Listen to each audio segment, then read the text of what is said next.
the dentists identified three main information families.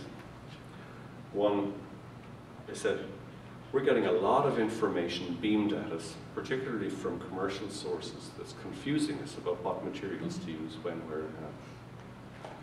We went further into that, and the dentist said to us, you know, it's good to revisit the procedures we do commonly in practice, to review the protocols for them, and to hear what do the professors say about how to do things?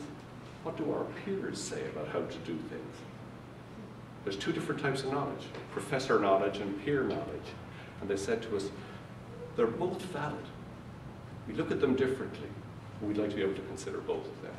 So that's the first thing. So what we hope to do, and we're testing the concept with, first of all, restorative dentistry, the Class 2 composite restoration, which is the most common restorative procedure carried out in pretty well in Canadian dentistry.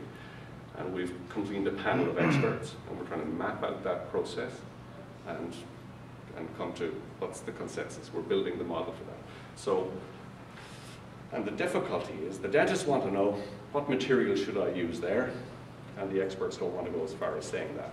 So we've got difficulty, you know, there's always a challenge. So the whole thing about materials in common procedures, that's one thing. Another thing that they said to us is help us to be better consumers of the big ticket items we buy for our practice. And we delve further and take a bit of poetic license. I think there's an opportunity for us here to examine what are the systems, the clinical systems in a practice that help to keep you out of trouble, help to keep you healthy, and keep you efficient. And so I think that we have an opportunity to provide useful information about the systems, clinical systems in a practice.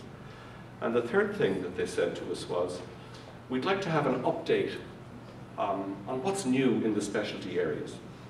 And it's not that we want some exotic case reports about things we'll never see in our practice. It's, you know, if I'm going to send patients to specialists, what are the types of treatments that are likely to be on offer today in Canada for our patients? So as I know about those, I can tell the patient what to anticipate. A lot of what the dentists were telling us was, comfort me, because I'm on my own in my practice, comfort me that what I'm doing is good and decent and it's not in left field.